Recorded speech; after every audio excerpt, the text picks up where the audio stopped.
passada, nós estudamos os temas, a curva de Phillips, o tema inflação e desemprego. Na aula de hoje, nós chegamos aos dias de hoje. Na aula de hoje, nós chegamos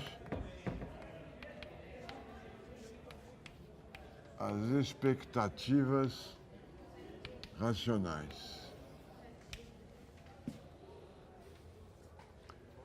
Estamos já em 1980, vamos dizer, década de 80, 90. Assumiram o governo americano o presidente Reagan, o governo inglês, a primeira-ministra é a Margaret Thatcher, a dama de ferro. Promovem grandes reformas liberalizantes, privatizações, principalmente na Inglaterra, e redução de gastos, principalmente na área social. Começa um período que nós poderíamos chamar de neoliberalismo. Pelo menos é o nome que tem no Brasil. É um renascimento, um resgate do pensamento clássico, do pensamento libertário. Libertário no sentido de dar a maior liberdade possível aos indivíduos. O pensamento que domina até a discussão americana, da campanha americana atual. Nos Estados Unidos, esse pensamento é chamado de conservative, conservador. Em inglês, liberal são a esquerda dos conservadores. No Brasil, o nome desse movimento de pensamento é neoliberalismo. Gera algumas confusões se vocês não estiverem atentos a isso. Então, há um renascimento da expectativa ou da crença de que o mercado é a melhor forma de organizar a sociedade. As proteções dadas às pessoas no período 45-80, no período dourado do pensamento keynesiano, geraram, segundo este pensamento, déficit público, inflação, um Estado muito grande, e essa era a origem dos problemas que Inglaterra, Estados Unidos, França estavam enfrentando, particularmente o problema da inflação. Eu falei na aula passada sobre a curva de Phillips, a relação negativa entre inflação e desemprego, que essa curva que eu vou redesenhar aqui,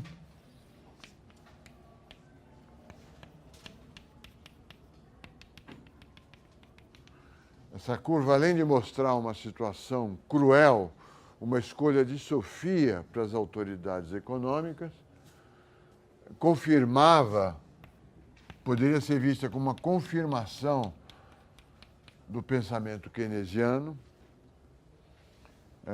Essa é uma evidência estatística encontrada pelo Phillips, que é um economista conhecido por causa dessa curva, uma evidência que se apresentava para todos os países do Ocidente e que mostrava, olha, a autoridade econômica, se quiser reduzir a inflação, gerará desemprego. Se quiser reduzir o desemprego, gerará ou terá que conviver com inflação. Combina de uma forma, se quisermos um modelo simplificado, combina com o modelo ISLM, esse resultado, só que o ISLM é estático, esse aqui é dinâmico. Combina com a ideia de que os salários nominais são rígidos, se houver inflação, nós enganamos os trabalhadores, o salário real cai e aumenta o emprego. Ela pode ser explicada com esta perspectiva. A reação a Sacoma de Phillips não só era uma evidência estatística estável para vários países do mundo, como ela começou, novos estudos mostravam que ela se deslocava. A situação ficava mais grave. Havia o problema da inflação no final desse período, quer dizer, no período 79, 80, a inflação se tornou um problema grave para os Estados Unidos, para a Inglaterra e para vários outros países da Europa. A inflação passou a ser um problema importante. A inflação americana, com o fim da Guerra do Vietnã, os movimentos de contracultura e vários outros eventos, chegou no ano de 79, 80, chegou a 16% ao ano, um número inimaginável para os Estados Unidos. E é essa deterioração da estabilidade da moeda que gera a eleição do Reagan, que se apresenta como candidato que vai resolver os problemas da economia americana, vai recuperar o orgulho americano no seu país, vai recuperar o que são considerados valores básicos da sociedade americana, que é o indivíduo livre, o Estado pequeno, o cowboy, se vocês quiserem, né? O homem que trata dos seus problemas independentemente do governo. A pujança dos Estados Unidos, tudo isso é a promessa do Reagan. E como é que ele começa, como é que ele implementa essa agenda de recuperação do vigor e das características mais importantes da sociedade americana, que é esse individualismo exacerbado, esse país que cuja Constituição diz que cada um tem o direito de procurar a sua própria felicidade, mesmo que isso implique ir contra as leis correntes, né? É um artigo da Constituição Americana, de 1776, mais ou menos, né? Se eu não estou enganado. A Revolução Francesa é 89, 1776. E é parte, até hoje, do ideário americano sobre como deve ser constituída a sociedade. Não devemos dar nem apoio na discussão atual com Obama. Os conservadores dizem nem o problema de saúde deve ser um problema do Estado. Cada um que cuide da sua saúde. Nós não queremos, estou falando entre aspas, nós não queremos reduzir os incentivos dos empresários, dos homens bem-sucedidos, aumentando os impostos que recaem sobre eles, para tratar dos americanos ou dos imigrantes que não resolveram o seu problema de subsistência material e que precisam de apoio de saúde. Isso é um problema deles. Essa é a oposição, em 2012, que foi feita a tentativa de reforma do programa de saúde americano. Mas eu estou falando de 1980, quando essas ideias renascem, as ideias de que o mercado é a melhor forma de organizar a sociedade, que os indivíduos têm que ter toda a liberdade possível para fazer o que eles querem, os bem-sucedidos, ótimos, mal-sucedidos, sentimos muito. O desmantelamento parcial, é lógico, mas um desmantelamento de todos os mecanismos públicos de proteção ao indivíduo. O Social Security, criado pelo Franklin Roosevelt na crise de 30, né? O apoio à saúde pública. Se tiverem nos Estados Unidos, se tiverem um problema de saúde, estão ferrados, estão com um grande problema se não tiverem um seguro de saúde bom. Um seguro de saúde brasileiro que te atenda lá. Essa é a visão que os Estados Unidos têm, sempre tiveram. de como deve ser organizada a sociedade. A Inglaterra não. A Inglaterra é um país onde a social-democracia avançou muito.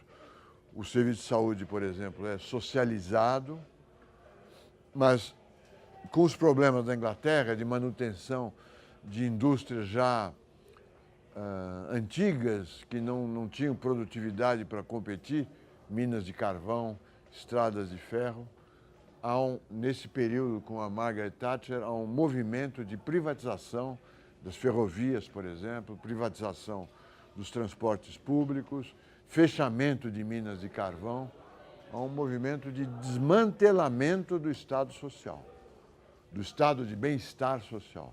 A frase, como eu disse, que resume esse ponto de vista, o slogan utilizado nos anos 80 é Keynes está morto. E que tem repercussões em 90 no Brasil com o presidente Collor, que faz a mesma coisa aqui. O Reagan propõe uma redução drástica do déficit público, mas essa redução, primeiro passo para essa redução, por incrível que pareça, é uma redução muito grande nos impostos, particularmente nos impostos que pagam os mais ricos, que é uma coisa para o Brasil impensável, né? A razão pessoal para o Reagan tomar esta decisão, eu li há pouco tempo, é curiosa. Ele, como artista, ator bem-sucedido, ele era um ator de Hollywood que virou governador da Califórnia. Ele chegava a pagar 75% de imposto de renda.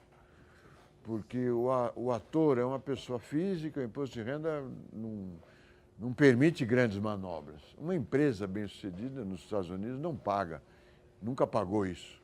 Mas uma pessoa física, o Pelé, o Neymar, o Reagan, pagavam um imposto absurdo.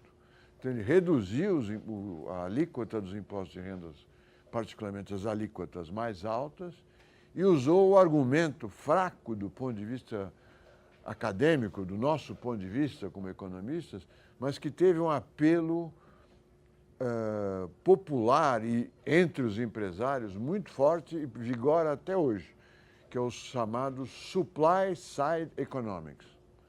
O que é o Supply Side Economics? Imagina-se que a redução dos impostos aumenta a rentabilidade dos investimentos e aumenta, portanto, a oferta agregada. E esse aumento da oferta é que reduziria a taxa de inflação. O argumento é tolo, eu ia falar um palavrão, eu considero tolo, mas até hoje você vai ouvi-lo na Fiesp, na Federação do Comércio, na palestra dos administradores e na antiga reclamação sobre a alta taxa de impostos do Brasil. O argumento é o seguinte, aí é apresentado assim, é como o imposto inflacionário. Estima-se uma função linear de arrecadação de impostos em função das taxas, das alíquotas do imposto. Estimada essa função linear, estima-se, como ela é linear, uma curva de receita total, que é função da alíquota dos impostos. Aqui eu vou por alíquota. Como nós usamos modelos lineares, quando vai calcular a receita total, dá sempre uma parábola. E aí é um clímax, sendo uma parábola a um ponto de máximo e há 2 pontos que podem ser escolhidos em torno do ponto de máximo. O argumento do supply side, que é devido a um economista chamado Laffer, essa é a chamada curva de Laffer. Eu falo sobre isso um pouco com alguma ironia, para lembrá-los de que a nossa área de conhecimento, como várias outras áreas de conhecimento, mas a nossa em especial, é vítima da moda, ou seja, de uma consagração temporária de algumas ideias que têm apelo popular. Essa é uma delas. O supply side e o economista Laffer. O que mostra isso? Que existe uma alíquota que maximiza a receita. E que pode acontecer que você arrecade com impostos muito altos, arrecade um volume de impostos que poderia ser arrecadado com impostos muito baixos. Tá certo? Então, vamos caminhar para a esquerda, ou nós vamos aumentar a arrecadação, ou nós vamos nos movimentar para um nível de alíquotas tributárias que dá a mesma arrecadação com alíquotas muito menores. Tá certo? Este é o supply side. O Laffer apresenta esse argumento como um argumento que aumentará a oferta agregada. Se eu trabalhando mais, deixo de pagar os 75%, quando eu sou tributado, como o presidente Reagan era tributado na pessoa física, azar dele, ele morreu, né? 75%, ele falou, não vou trabalhar em mais um filme. Eu não vou fazer mais um filme porque eu vou ganhar só 25% do salário que o estúdio vai me pagar. Então eu vou me matar, trabalhar para ganhar R$100 e para mim vai ficar apenas 25. Esse raciocínio é levado à empresa, ao investidor, ao trabalhador. Então vamos reduzir os impostos. Suponha que o aumento os impostos sejam 75% sobre tudo, qualquer rendimento. Qual a alternativa que você tem? Tá bom, eu não vou trabalhar, vou investir em ativos, vou virar um rentista. Vou pagar 75% também. Então não está garantido de que esse raciocínio valha para a economia como um todo, se a alíquota de impostos for igual. Mas teve e tem um apelo popular muito grande. Não existe esse apelo entre nós, economistas acadêmicos, mas o apelo popular é imenso. E a primeira coisa que ele fez foi reduzir esses impostos. Eu tive a oportunidade de conversar com economistas que conviviam com Reagan e com a campanha do Reagan, e eles apresentaram essa teoria como uma teoria de a back of envelope theory, uma teoria feita no envelope. E que eles riam muito ao apresentar essa teoria. Verdade ou não, eu estou reproduzindo o que eu ouvi. Ouvi do diretor, do vice-presidente financeiro do BID. Ele falou, porque nós sabíamos que reduzidos os impostos seria muito difícil aumentá-los novamente. Né? E reduziram os impostos. E esse problema permaneceu com o Bush pai, com o Bush filho, e o Obama não conseguiu revertê-lo. Eles acertaram. Mas é a teoria feita on the back of an envelope. Quer dizer, num jantar, você pega um envelope, olha, a receita total é assim, você diminui os impostos e a receita total não vai, pode ser que até aumente, se a gente tiver a direita do pão de massa.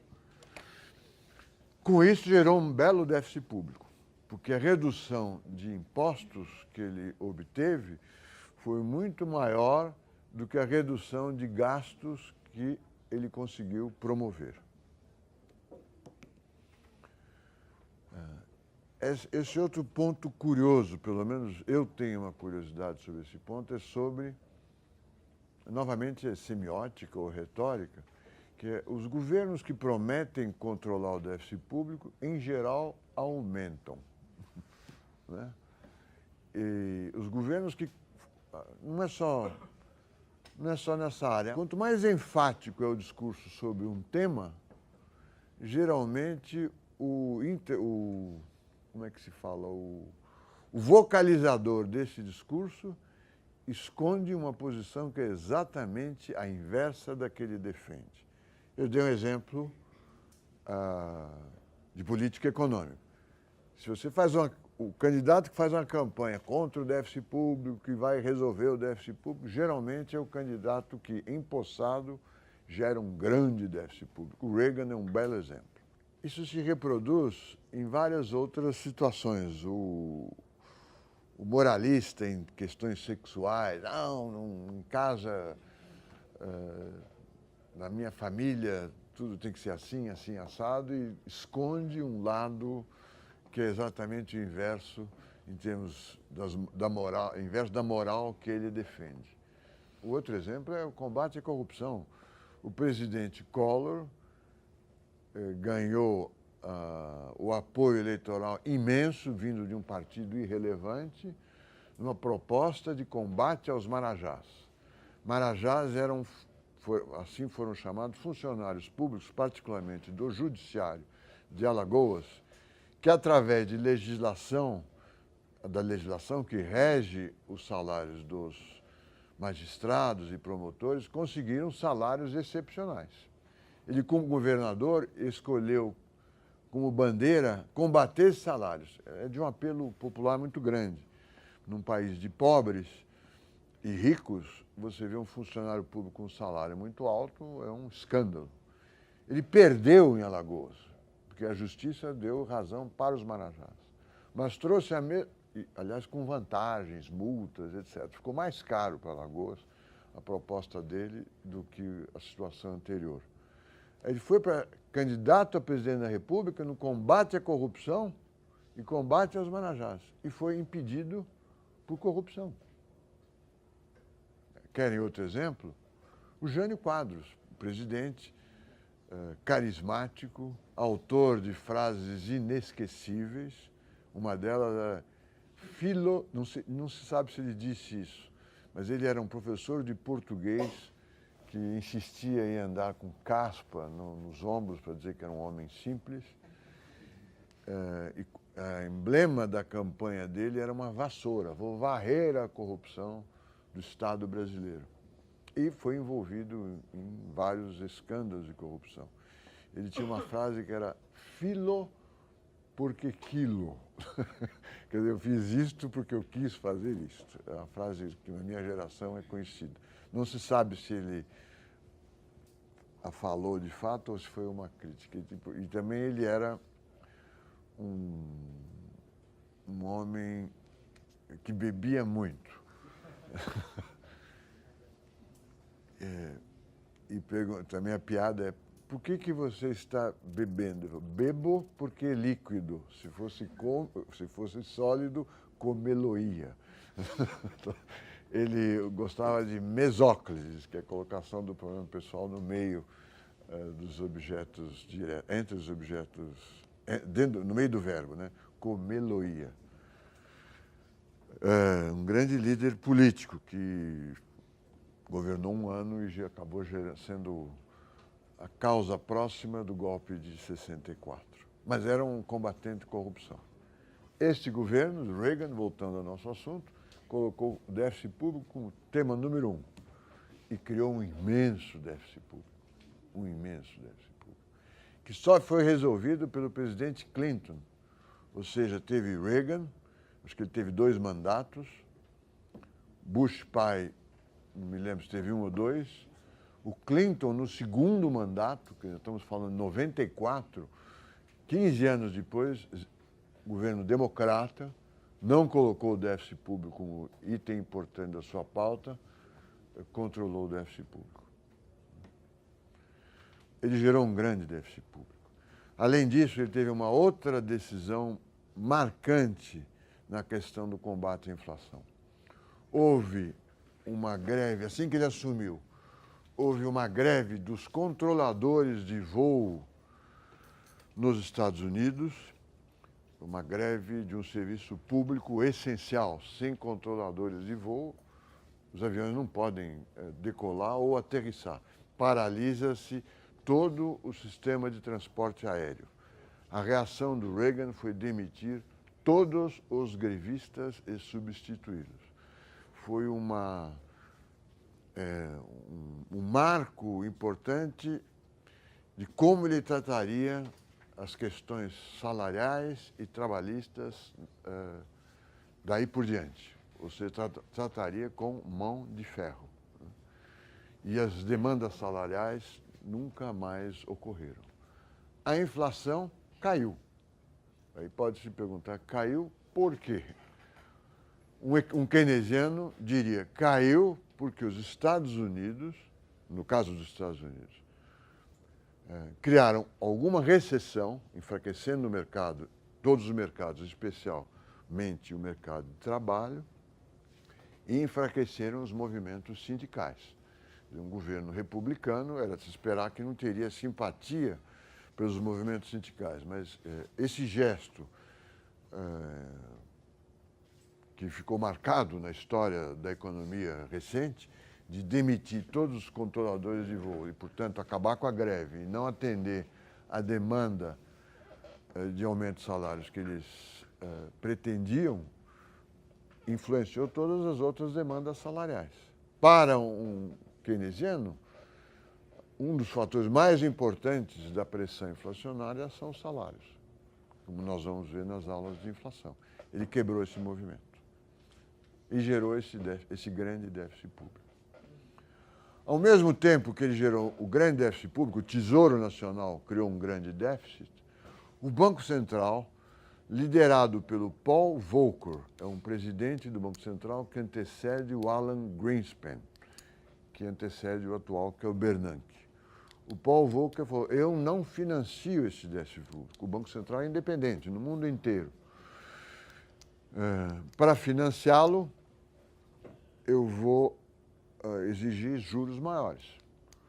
Ou seja, eu vou comprar, eu coloco esses títulos, eu sou banqueiro do governo, coloco esses títulos no balanço do Banco Central, mas vendo-os, porque eu não quero expandir a quantidade de moeda em circulação, não quero expandir a base monetária. Então, eu os vendo. A venda maciça de títulos públicos para financiar esse déficit público colocou a taxa de juros lá em cima. É essa elevação da taxa de juros que gera, promovida pelo Volcker, que gera, em 82, a quebra da economia, a impossibilidade de pagar a dívida externa pelo Brasil, por todos os países da América Latina e pela Polônia.